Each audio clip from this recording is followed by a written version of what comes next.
Well, greetings, everyone. Thanks for tuning in to Topic UFO.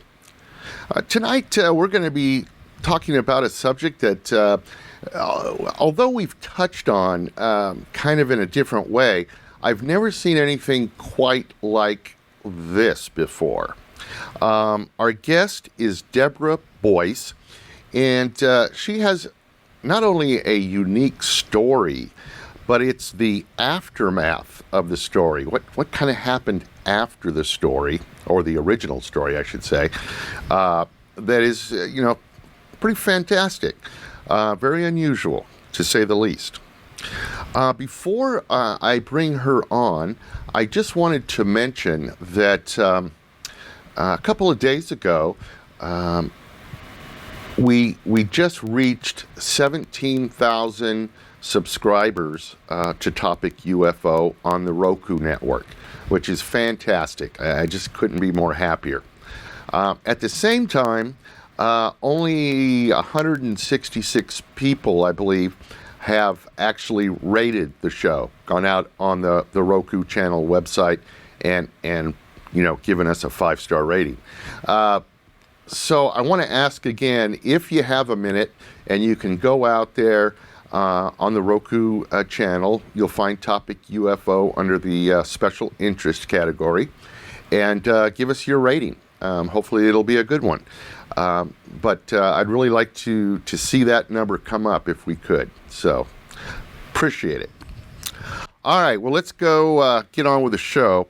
Again, tonight's guest is Debra Boice, and let's see if she is out there with us right now. Debra, are you out there?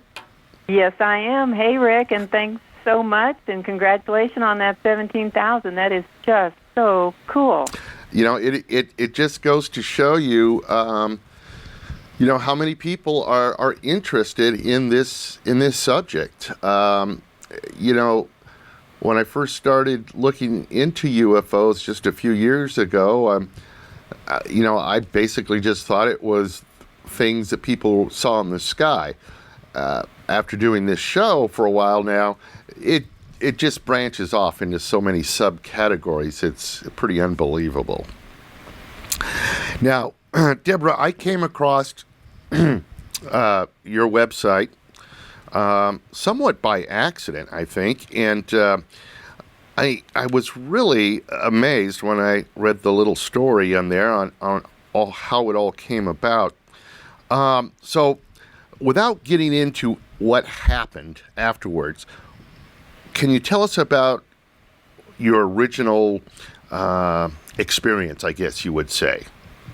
All right. Well, we were on our boat on Lake Lanier, and it was in June of 94. And I went to sleep, and the boat's name was Fairy Tales. And that was the Young at Heart was our wedding song, so it was appropriate that it was a magical boat. It was like a 17-foot little cabin cruiser, and I was sleeping in the area in the boat. And I guess, I don't know when I went to sleep Friday night, and whether it was Friday night late or early Saturday, I'm not sure.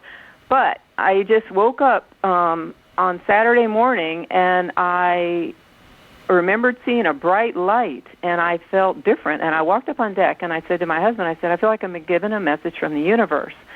And I was telling him stuff that I didn't know how I know, and it was like I felt different. And the next day, I believe it was, 2 days later, I went home and picked up a pad that I hadn't picked up in 2 years and started swirling the pencil around, and all these faces started coming out. And I was like, wow, because I've drawn stuff before, but nothing had ever happened like this. And the third face that came out, I named him Zeno, and he looks like he sat for a portrait. And I would show people the faces, and they'd go, I've never seen anything like this, and they'd get chill bumps, and people would say that the eyes gave them messages, and it just has taken me on an amazing ride. And what was interesting is people said you're acting different, and honestly, I felt like I felt nicer. And then one person said, they said, you look younger. And So this Wow. has been amazing. I mean, my faces have taken me on the ride of my lifetime, and it's brought so many people into my life. I've used my faces as communication tools, so that's how it began. So what I'm going to do right now is I'm going to bring up a couple pictures, a couple of faces that you have done that are on your website. By the way, the website is Faces by Debra, correct? Mm-hmm. Facesbydebra.com.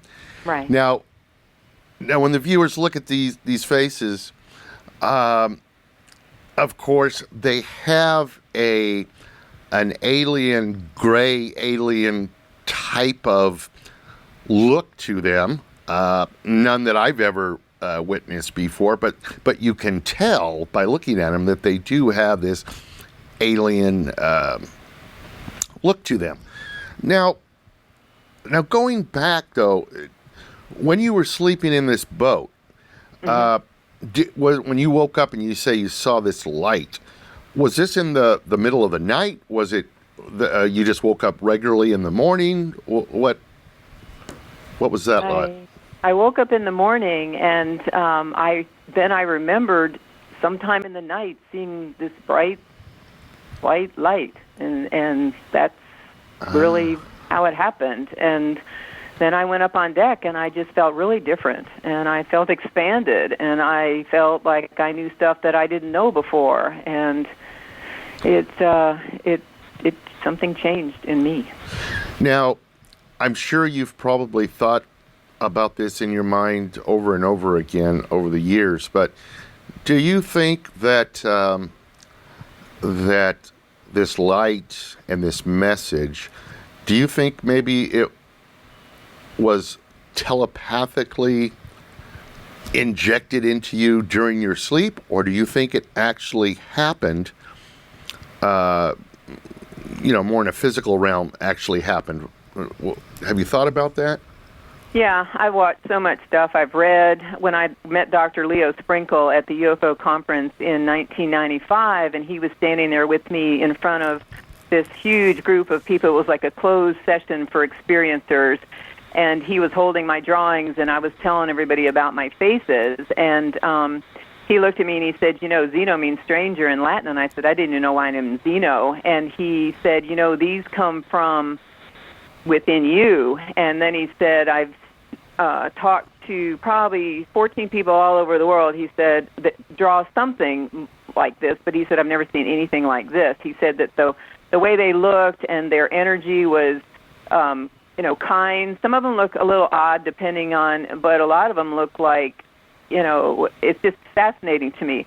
But I think this is what I think I've figured out, and I was watching something the other day, and David Childers was talking about, junk DNA. But this is one of my theories, is that somehow, kind of like in Phenomenon, something happened, but I think something like, I read an article one time that you can awaken an encoding in your DNA, and somehow I've been picked to have these things funnel through me from different dimensions, the Akashic records of the universe. I don't know, but Leo on my website, Leo wrote the foreword to it, and he talks about many faces from many places. So that kind of encapsulates what I think. And they keep coming. I mean, and some of them look like people, some of them look like animals, some of them look very odd, some of them look, sweet.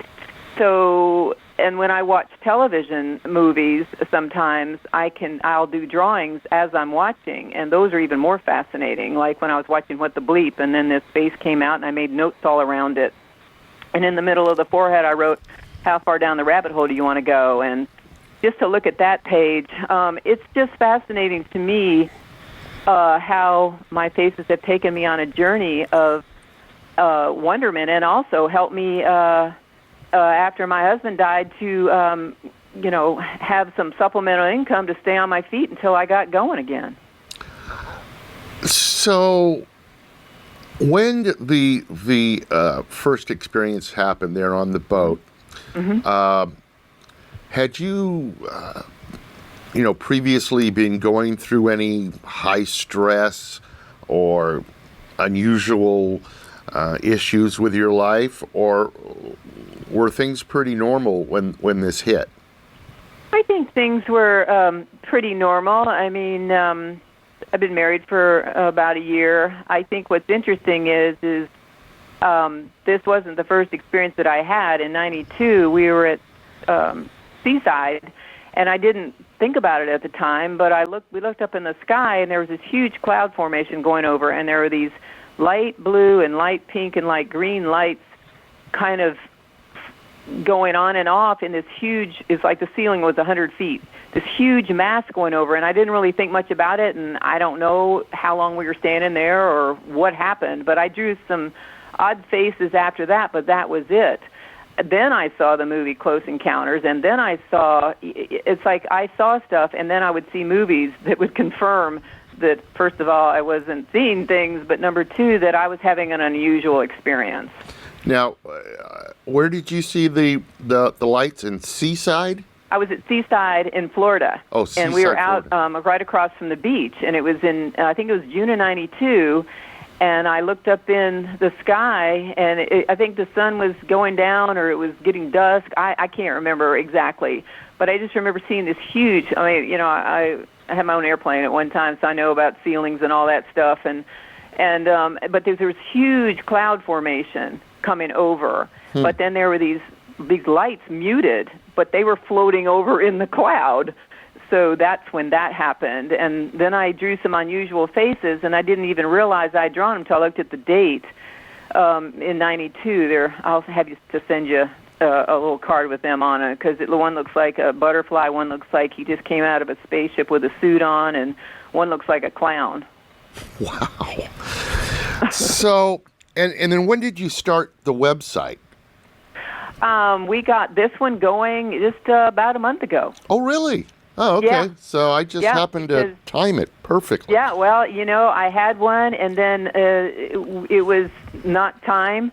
And then when a series of events occurred, and Libby said, let's just do this. And I had all of my stuff ready from the last time, and we whipped it together, and she did an amazing job, and it is all timing in life.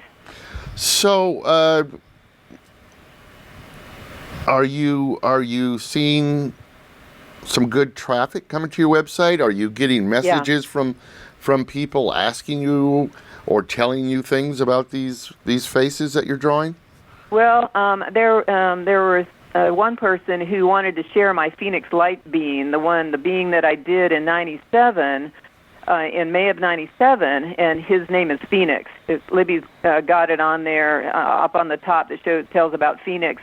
It was the Phoenix Lights were in '97, and I was watching a show the other night and hearing the governor talking about, yep, I did see it. Right. And then I went, well, that was May of '97, and I came and looked at the being, and that was March of '97, May of '97 when I did it, and I went, oh my gosh! And all I could think of, and this shaman friend of mine said, maybe they were transmitting, and you just got the message, because the being looks like very intelligent, and he's sitting there looking like, okay, here I am. So let me get this straight. So you made a drawing. You entitled it Phoenix. Yeah, we named him Phoenix. And you did not know about the Phoenix Lights until much later. I didn't know about the Phoenix Lights until I saw about when I was watching Ancient Aliens, or H2 about the Phoenix Lights maybe a year ago, because I make notes now when I watch all these programs to connect the dots. But this face, I started sending it out to people and having it up and putting it on postcards and hand painting it and sending through the mail to like chum the waters of the universe. And then I guess it was about, a month ago, and I went, maybe it's a month and a half ago, I was like, oh my gosh. No, it was a month ago. I said, wow, I did this face after the Phoenix Lights. And then I thought, wow, this is amazing, because Phoenix Lights was in March, and I did this in May. Wow. Phoenix... I thought that was fascinating. Absolutely. The Phoenix Lights case is the case that got me going into UFOs. It was after watching that documentary that I had this epiphany and said, I got to know more. So that's a powerful case, is it not? Well, it's fascinating because I have a friend who I do energy work with, and he's a shaman also. And when he said, when I was getting a session, and I was telling him about my connection of the dots, he said, well, I guess they were transmitting and you were receiving. And I just kind of looked at him, and because what happens for me, Rick, is I watch everything, I read everything, and I am continuing to connect the dots on all of my drawings and the timing and what was happening in the skies at that time. And then Libby looked up on all the UFO sites as to what was going on. I'm getting chills, I'm telling you this, in June of '94. And there were mass sightings in the Georgia area around that time when I did Zeno, who is the being that came a couple days after I had that experience. He's the third one that came from the swirling pencil, and he's fascinating looking. He looks like he sat for a portrait, and me being an artist, first of all, I thought, well, I have to be perfect when I started doing all this. Well, I erased all the swirls of the swirling pencil before I finally got to the concentric symmetry going of this face, but my sister said that she would show it to her artist friends in Boulder, and they would say they'd never seen anything like it, and it looked like an automatic something that was not like an artist thing they'd ever seen. So, and the cool thing is, I got to tell you one little story of how we got out to the UFO conference in '95. Is Jean, my sister, showed Peggy, her friend, my drawings, and Peggy was friends with Whitley Strieber, and so when Peggy must have told Whitley, and Whitley said they need to go to the UFO conference in Laramie that was in '95, and so my sister, who's married to a Methodist minister, and I went out there, and that's where I met Leo, and I was fascinated, and he gave me confirmation of many things. I wanted to interject that. Oh. Do you know Suzanne Chancellor, by any chance? No. No? I'm going to have to get you in touch with her. Okay. I'm writing that down. Now, question I had for you, okay. and I'm sure a lot of people are wondering. Mm-hmm. Prior to this event on the boat in '94, mm-hmm. Were you an accomplished artist? Well, I always was drawing, and and in fact, my minor is in art, and so I took courses at Gulf Park College, and value for shortening. I did all this stuff, and I would actually I have one on my wall of my sister sent it to me when I was about 6, and I did this rabbit with yarn with a little sun with a smile face on it. So I think I already always had some kind of creativity in me. I taught myself to write. I used to write little poems. But this is what's fascinating too is I connected the dots shooting baskets about 3 years ago. That because my brother and I used to shoot baskets when I lived on 7921 Tacoma Avenue in Silver Springs, Maryland. And so I lived there in 1952, and that's when the saucers were over Washington, D.C. Well, I connected the dots when I was shooting baskets that's when I was 6, because I remembered this dream, because my sister said, why didn't you ever tell me about this dream? And I said, well, I didn't remember it until after the white light experience. Well, when I was 6, I had a dream that I was a representative from Earth and that I was at this conference. And there was this oval table, and there was this, I remember a large-headed alien and all these other beings around the table. Wow. And when I read Aliens Among Us by Ruth Montgomery, and she talked about, I don't know, I think it was Strangers Among Us, or in her book, Aliens Among Us, because I've been reading again trying to figure out exactly where I remembered this from. But I remember I thought it was John Goodlett with Goodlettsville, Tennessee, had written her, because there is a Goodlett in the Aliens Among Us book that I was just rereading, but it was William, so maybe John was his brother. I don't know. But anyway, so I was reading that, and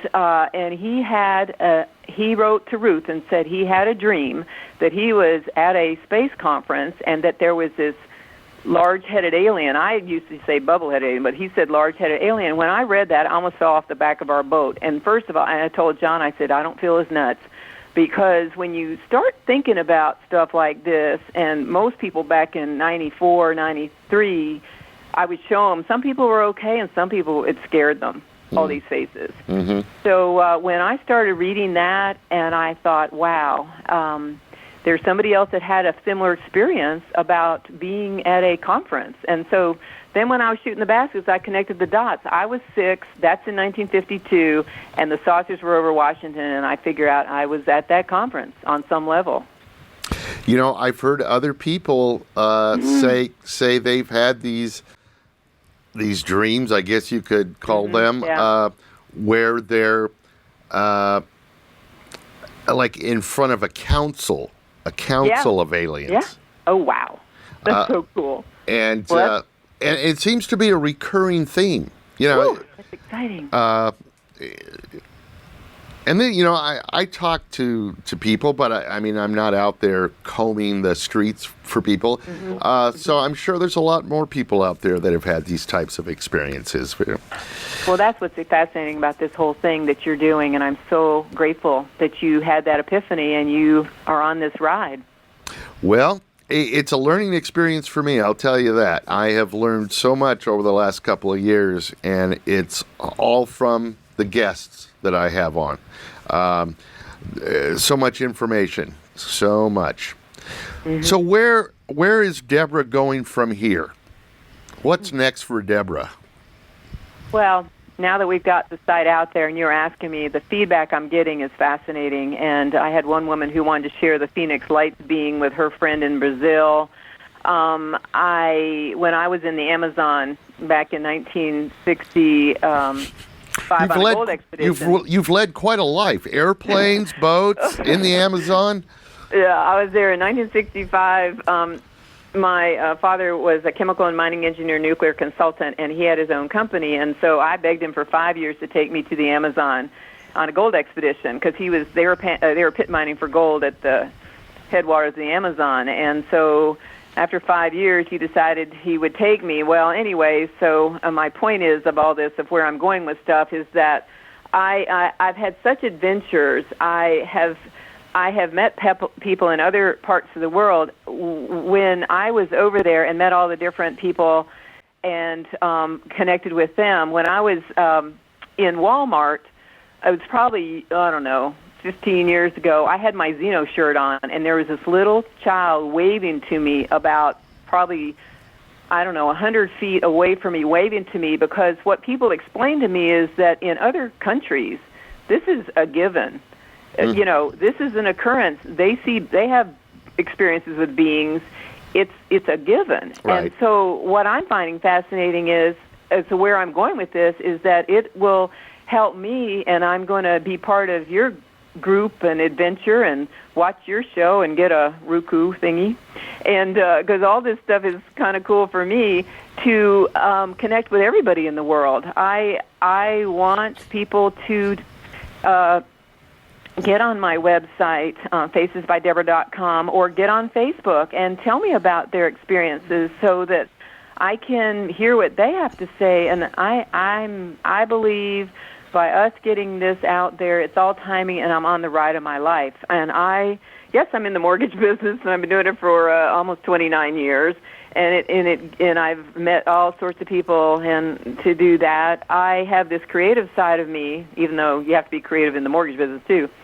But using both sides of the brain, right brain, left brain. I was at that UFO conference, and this colonel who was a researcher looked at me, and he saw me drawing with my left hand, and I said I started doing this a couple months ago. This is in 1995 when I was out there, and he said, you are on the ride of your life. You're going to open up both sides of your brain. So I just know for me where I'm going with this is on an exciting adventure. That's great. I'm so excited to have, first of all, for you to have just by chance how did you come across my page? Well, I'm thinking I may have saw something on Facebook, and then I went from Facebook. Yeah, Libby sent a little message out. Yeah, we sent a message out. Okay, because that... And said, I had the experience, yeah. I saw that, and then that took me to your website, and then after seeing your website, I said, got to talk to her, because, I've had other people on the show, and there are groups, Facebook groups around this, what they call star writing. Have you heard about that? No. So this star writing is kind of like what you do, but instead of being an artistic object that's created, it's more of a alien alphabetic type of scrolling that people do. Wow. I'm not completely understand it, but I will definitely send you the link to one of the groups. One of the ladies that started the group was actually a guest on the show, and I guess it's a fairly popular thing. So you just take it to a whole nother level is basically what you're doing. So that's why I had to have you on. Thanks to stars, I'm beyond fascinated by the infinite possibilities. I think that the human race is waking up on a level. I think that the biggest thing that I've seen since I first started John, because John would say, "Come in here, Deborah. You look like your faces on these programs." When they started having them more and more, beginning in 1994, 95, because before that you didn't see much about this. And so I think what's happening is this is an awakening. I think that people have been are part of the cosmic journey to help people get comfortable with, as Leo says, it's just a matter of time to us to become into the brotherhood of the galactic family. Yeah, I agree, and I think that is a general thought in the UFO community. I think a lot of people feel that we are at a splitting right now. I mean, we can go the right way, but we could also go the wrong way. So let's make sure that we keep going in the right direction. I mean, as far as UFOs are concerned, I think the evidence and proof is overwhelming. Abduction, there just seems to be so much commonality between stories. I mean, we haven't caught an abduction on tape yet, but there's got to be something to it because, I don't know, it's just there's too many commonalities. Well, listen. And I think everybody has different experiences of how they get contacted. I do too. I just did a show with a gentleman who does not call them abductions. He calls them detainments. And the reason he calls them detainments is because he says that we're not being taken against our will. We signed up for this a long time ago, or people that get abducted signed up somehow. I don't understand the whole story quite yet, but so yes, there are many different thoughts on the subject. I think that's one thing that makes this show interesting is because it is a public forum, and we don't stick to just one person's thought or belief. We get it all, and take what you will, leave the rest behind. But well, Deborah, listen, we're just about out of time here, and I wanted to again mention your website, facesbydeborah.com. And they can see all your drawings there, or a lot of them. Now, you mentioned Facebook. Now, what's the link to contact you on Facebook? Would you like to give that out? Yeah, just, my name is Debra Boice, Debra Boice, and when you look in Facebook is Faces by Deborah, it comes up. Okay, so it's just facebook.com, Faces by Deborah. By Deborah, Okay. Yeah, you can get it either way, my name or Faces by Deborah, yeah. Okay, so people can go out to Facebook and shoot you a message if they want to chat, huh? Oh, I would love to hear from them, and I'd love to say like me or your thoughts or tell me your stories or just everything. It's fascinating for me. I'm so grateful to have all of the tools and all the technology so that we are able to do all this to help the world come into a different realm. And I think Ronald Reagan had said a long time ago, we just need to have something huge come like a mothership land to make everybody pay attention to why we all need to be nice and get along on the earth. It's going to be a lot easier if we work together rather than trying to go it alone, isn't it?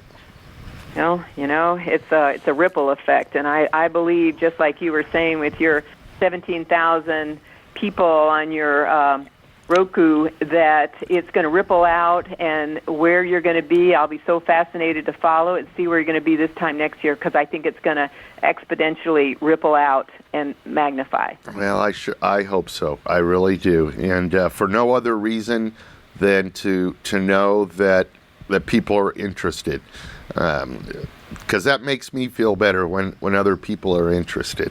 Because this used to be a taboo subject. They're not alone. They're not.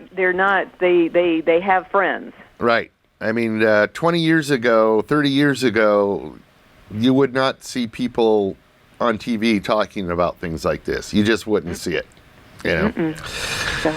Well, listen, Deborah, hang on the line just a second. I want to get a couple pieces of information from you, but I'm going to go ahead and shut down the show, let the viewers go. Thanks so much for being on, but stand by, and we'll say goodbye to the viewers. Thanks very much for watching tonight, and we'll see you next time. Bye-bye. Thank you, everybody. Bye-bye. Open